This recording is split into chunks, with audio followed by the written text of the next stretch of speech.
Welcome, modern day mystics, fellow truth seekers, James and Justin, back at it again with another reaction. And we've been really enjoying reacting to the Hindu gods, and so we're going to continue this series, and we're going to learn about Ganesh. I think one of the children of Shiva.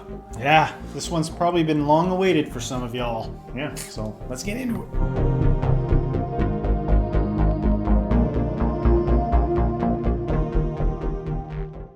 He's perhaps one of the most revered deities in the Hindu pantheon. You'd be hard-pressed to find someone who doesn't recognize the elephant-headed god, Ganesha. But what is it that makes Ganesha such a renowned character that is recognized worldwide? Well, for one, Ganesha is known as the Lord of Good Fortune, and he is said to provide wealth, prosperity in both the mind and the wallet, as well as blessing his devotees with success in their own endeavors. Others recognize Ganesha as the Lord of New Beginnings, whether in relationships, business, or any form of life. He can be seen as the remover of obstacles for those who are struggling, and yet he can also be known as the placer of obstacles, given that he seeks to challenge those who are not growing. He also seeks to challenge those who have done wrong, and takes on a minor role at times as being the destroyer of vanity and pride. Regardless of the other spiritual associations a Hindu may have, many still make time to honor Ganesha, whose image is found virtually everywhere in India and in many places across the globe. His presence, though, also spreads outside of Hinduism, where he is associated with the first chakra, and thus represents survival and the base for all other forms of life. I wonder if there is a connection between the popularity of Ganesh and the fact that he represents like wealth and affluence and something like that. Why so many people who would gravitate to him and make him one of like the predominant gods. Yeah. Good question. You know, they're pretty decked out in that image of right there, wearing all the gold, and even got like a little crown on his trunk. Yeah, jeez. Yeah. Others see Ganesha not just as the Hindu deity, but also a patron of science and the arts. In the actual Hindu tales, Ganesha, like many of the other gods, have taken on a different role here and there. Several sacred Hindu texts speak about Ganesha quite vividly, and it's easy to see why he is so popular, given that his tales appear to have distinct moral endings. For the most part, Ganesha is said to be the son of Shiva, the destroyer, and his wife Parvati. But there are many different variations of Ganesha's conception, including being created by Shiva alone, being created by Parvati alone, being created by the pair of them through the regular means of conception, or simply by finding him. Ganesha is also commonly associated with being the brother of Kartikeya, otherwise known as Murugan, the god of war. But despite Kartikeya's position as the god of war, his popularity and worship is considerably less than that of his brothers. Ganesha is most commonly seen as having an elephant's head and a large round belly. However, there have been some variations of Ganesha's appearance, including depictions of him simply being a boy, as well as a regular elephant. We commonly see Ganesha with 4 arms, although there exist depictions of Ganesha having as few as 2 arms, and as many as 16. With the more common 4-arm depiction, we see Ganesha holding his own broken tusk, a sweet, an axe, and a noose. In other depictions of Ganesha with more than 4 arms, he can be seen holding a water lily, a mace, a discus, a rosary, a bowl of sweets, musical instruments, spears, and staffs. In these depictions, Ganesha may be seen in a variety of different poses. We may see him in a tantric yoga pose, or standing upright. We may see him dancing, or even crawling in a more childlike form. In other depictions, he is even seated on Parvati's knee. Ganesha may also be seen with his mount, which ironically happens to be a mouse. The use of a mouse is symbolic, given that elephants are known to fear mice, at least from ancient myths that is, and so with this embracing of the mouse as a mount, it shows Ganesha's ability to overcome all obstacles, including fear itself. As I mentioned earlier, It's kind of interesting that they took Ganesh, the elephant figure, something that's like one of the biggest animals, riding one of the tiniest animals. I wonder what the symbology of that is. He just explained it. What did he say? Well, no, he said that elephants tend to be afraid. Right, but he said But it's that was more of symbolic. like a fear in the relationship, like, oh, they're afraid of it. But Right. in that picture, the mouse was like, had to be bigger than him so he could ride it. But he said elephants, even from ancient, thoughts on it, were traditionally afraid of mice. Yeah, elephants. But he said he's riding the mouse, emphasizing that he is the remover of obstacles. There's no obstacle he can't remove. So, like, even if it doesn't make sense to your logical mind, he can ride a mouse. Yeah, I must have missed that. Good. So that's cool, man. There exist many vivid tales of Ganesha, whose stories serve to teach us clear moral lessons. However, Ganesha also has one of the most unique origin stories, which describes how he came to possess the head of an elephant.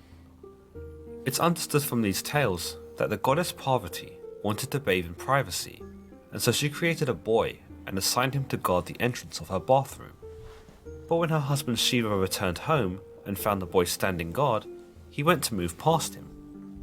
But Ganesha blocked Shiva's path, denying his entrance as Parvati had instructed him to. Not to be defied though, least of all by a child, Shiva struck off the boy's head with his sword. When Parvati emerged from the bathroom and found the decapitated boy, she was terribly upset. Seeking to undo the damage he'd done, Shiva sent out his warriors to find the first dead creature they could find, which happened to be an elephant.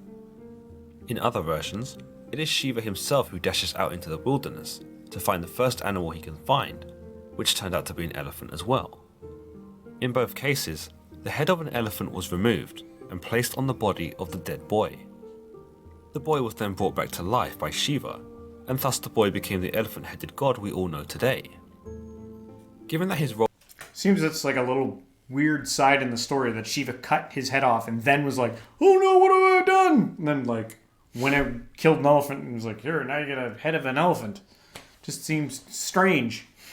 Yeah, I don't know. role was created in this instance to guard Parvati's doorway. Ganesha's depictions are often placed facing doorways to keep out those who are not permitted to enter. There are other famous accounts, though conflicting, including the story of how Ganesha's tusk came to be broken. One popular idea is that Ganesha actually broke it off himself when he couldn't find any writing utensils, so that he could write the Mahabharata, one of the world's longest epic poems. The task at hand was so urgent that his string of thoughts could not be interrupted with the finding of another pen. The sacrifice of his own tusk signifies the sacrifice one may make in creative endeavours in order to complete one's work to the fullest.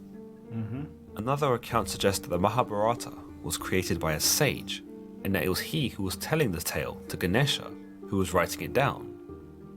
However, when Ganesha's quill snapped, he immediately broke off his own tusk to use instead, as the sage would not stop the story. In another story, Ganesha is asked by Shiva to guard his room as he takes a nap inside. But when a proud warrior named Parashuram came to visit Shiva, he was blocked by Ganesha. Out of frustration of being denied entrance by this weird hybrid elephant boy thing, Parashuram threw his axe at Ganesha's head. Ganesha was able to block the attack, but his tusk took most of the impact, causing it to break off. Another tale speaks of how Ganesha went around all the houses of the land on one of his birthdays to collect sweets and cakes. Yeah, like many ancient traditions, all these good stories, right? To like kind of point out like little important ideas about life, which I think many of these stories they do. And maybe we don't hear them enough, we do these types of stories because I think they're good. Like just take the one of the tusk, right? The importance of getting something done and the sacrifice, no matter what, to take care of it, to get, something worthwhile done, like that ancient scripture, I guess. But no, really all good stuff. Yeah. Which he stored in his stomach. However, on the way home, the mouse which was his mount saw a snake and became so startled that it stumbled. This caused Ganesha to be hurled from his seat, and he would cut open his own stomach, causing all the sweets and cakes to burst out onto the floor. Unwilling to leave them behind for everyone to see, Ganesha gathered them all up and stuffed them back into his stomach. He then grabbed hold of the snake that the mouse had seen and used it to tie up his stomach to prevent the sweets from spilling out again. In some versions, the moon happens to see Ganesha fall and comes alive with laughter at the god's expense. Annoyed by this, Ganesha pulls off his tusk and hurls it at the moon, silencing it. Ganesha appears to have quite a few run-ins with the other gods, and his relationships with them seem to see him get the better of them, even against the supreme gods like Vishnu. In one story, Vishnu, who is known to carry a magic conch that he keeps with him at all times, could not find it.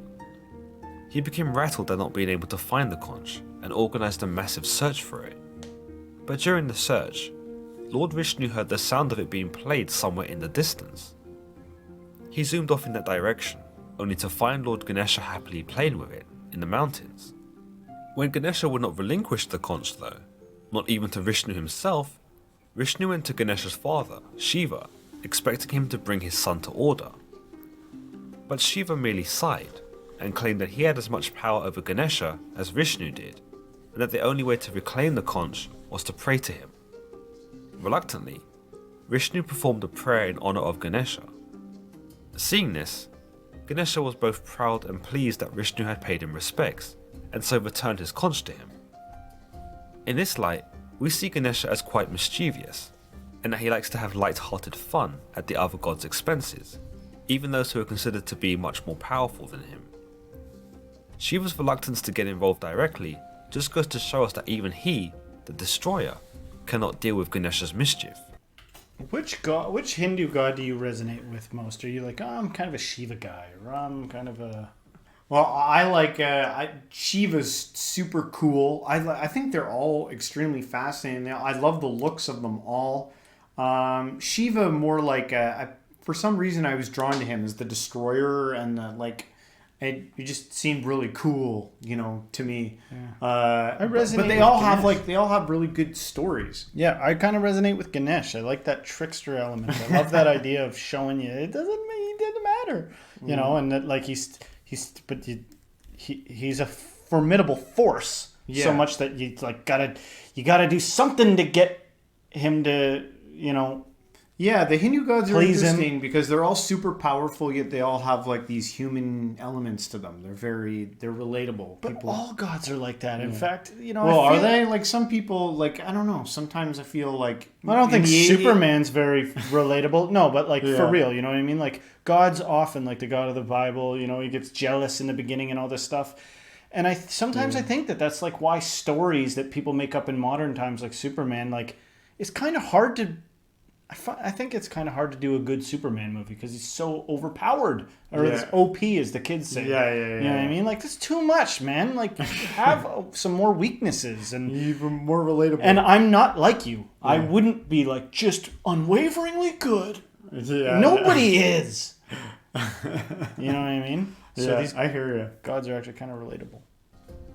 Another example of Ganesha getting the better of the other gods with his sometimes absent or simply impish mindset is when he is invited to a sumptuous ceremony, hosted by the god of wealth, Kubera.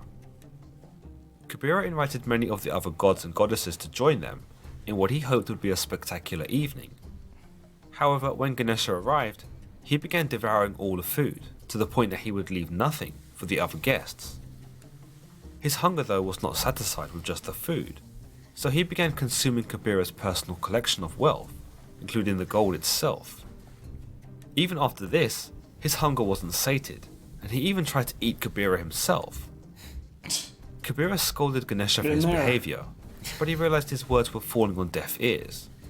So like Vishnu in the previous tale, Kubera went to Shiva in hopes that he'd be able to reprimand his own son. But Shiva simply offered Ganesha a bowl of oats, and it was with this gesture that managed to sate the god's appetite. So stunned by this, Kubera asked why it was that just simple oats were enough to stop Ganesha's rampage. Shiva explained that Ganesha's rampage was born out of Kubera's greed, and that this whole experience was to teach Kubera a lesson, that he should not put all his faith and well-being into his possessions, and that he should share more. The moral of this story serves to show us that just because we may have a lot of money, like Kubera, we should be careful not to spend it so frivolously. Ganesha's mischievous sneak has gotten him into a lot of trouble. However, in one story, Ganesha, who was still a child at this point, was playing with a cat. The cat, being a cat, had decided it no longer wished to play, and so strutted off. But Ganesha kept prodding it and pulling its tail, even though the cat meowed and hissed at him. Ganesha failed to notice these signs though, and it wasn't until he got home did he find his mother, Parvati, covered in bruises. Ganesha rushed to her and asked her what had happened, to which Parvati explained that she had taken the form of the cat, and that it was he who had done this to her, even as she hissed at him to stop. It caused Ganesha to realize the unfairness and ruthlessness of his ways, that he had hurt someone he loved because of his own negligence to their feelings. Ganesha would become deeply sorry for his actions, and took an oath that he would treat all animals in future with gentle care and affection. I wonder how these stories are passed in the culture, because they all have like a main point, like that one we just heard.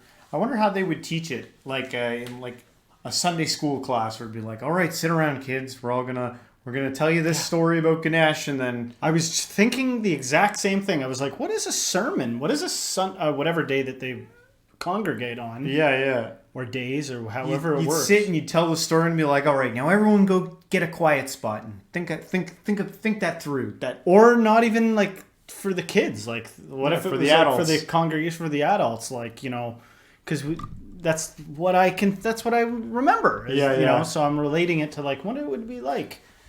Yeah. How it's passed down, or maybe it was like, do they have plays before? Maybe pageants? It's like something that happens internal amongst the family, where like before you go to bed, you know, you read a story or you tell a story. And well, I don't know. Here's some ignorance coming at you real quick. Hope you're ready. I'm just imagining imagery of people with like a deity, like a statue in their house with some candles and maybe some things that the deity is known to like some offerings to it, you know, and praying to it. And it is, I think that's an interesting point that you said, you know, like, I guess you've done some research and you know which deity tends to get the most people praying to it? Is that why you were saying that? Just in some of the videos that we've watched, some get more attention than others. So what about Lakshmi? Isn't Lakshmi like the... That's another one, I think, that has to do with wealth or something and abundance too. So yeah, I think Lakshmi gets a lot of attention. Yeah, but imagine if I could make you think something and then get you to behave on it. Like, what if, you know, I was like, this one here is that. And if you support me, you're supporting Lakshmi. We're called the Lakshmi Foundation. You know what I mean? Yeah. And I think they do get prioritized. Someone wrote me a comment the other day about one of the other gods that we had done a reaction on that doesn't get a lot of attention. They only get like one temple. I was like, it's because it's not as important as some of the other ones. Jeez. So what happens if you're like the one super devotee? You're like, nobody's paying attention to this guy. I'm going to overdo it with this one. I feel like this, you know, is it going to give you everything? In the like, good graces. Because you worshipped me when everyone else didn't, you will get everything. Huh? You know? Shiva would certainly revere his own son in a way that's quite unexpected, given that he himself was a supreme god on the same level as Brahma and Vishnu. In another story, we see the relationship between Shiva and Ganesha deepen when Shiva honors Ganesha, stating that whenever someone begins a new venture in life, they would need to worship Ganesha to receive his blessing. This included Shiva himself. So on one occasion, when Shiva was heading out for a war against the demons, he forgot to pray to Ganesha for his blessing. This would lead Shiva and his army to become afflicted with misfortune on their way to the battle, where their war carriage lost a wheel, and the entire army came to a halt. It was during this moment that Shiva realized he'd forgot to get the blessings of his son for this new endeavor, and so he quickly performed a worship ritual in honor of Ganesha. With this, he received Ganesha's blessing, and Shiva and his army were able to defeat the demons. The final story I'll talk about in this video before I get out of here is my favorite story between Ganesha and his brother Kartikeya. One day, their mother Parvati would be granted a special fruit by a sage that would grant he who consumed it a great power. Parvati would attempt to split the fruit in half to share with her sons, but the sage explained that in doing so, the fruit would lose its power. Only if it was consumed by one entity would it grant the eater its powers. Unsure of which son to give the fruit to, Shiva devised a contest where the brothers would have to compete. The winner would be the recipient of the fruit. The contest would consist of circumventing the world 3 times, and whoever did so first would be the winner. Wasting no time, Kartikeya summoned his peacock mount and dashed off to circumvent the world. But Ganesha, being the pot-bellied, stocky being that he was, he knew he could not hope to keep up with Kartikeya. Furthermore, Kartikeya and his peacock mount were far more suited to travelling across the harsh terrain. Ganesha had a mouse for a mount, and didn't have the build to go about running the way Kartikeya could. So he came up with a genius, if not partially manipulative idea. He began to circle his parents 3 times, and when asked what he was doing, Ganesha explained that he was circling his world. So touched by his gesture, Shiva and Parvati gave Ganesha the fruit. It's unknown if Ganesha was actually authentic with his gesture, but given how rascally Ganesha could be, it's safe to assume that he may have been pulling on his parents' heartstrings in order to get what he wanted. Either way, it shows us that while Kartikeya was the brawn in this scenario, Ganesha was the brain, and that in this sense, wisdom triumphs over strength. As always guys, if you've enjoyed today's video, then don't forget to give it a thumbs up and hit the subscribe button. Well, there you go. Legends of History. Lord Ganesh was really good. I love the stories. Many things to think about and learn, and good spiritual insights. Yes, very grateful for these videos to be able to talk about them and communicate this stuff. Yeah. And hey, if you guys have any suggestions on other ones, hey man, that makes our life a lot easier. So leave some links in the comments if you want. And hey, if you liked this reaction, don't forget to hit the like, subscribe, share this with a friend, and everybody until next time, stay spiritual.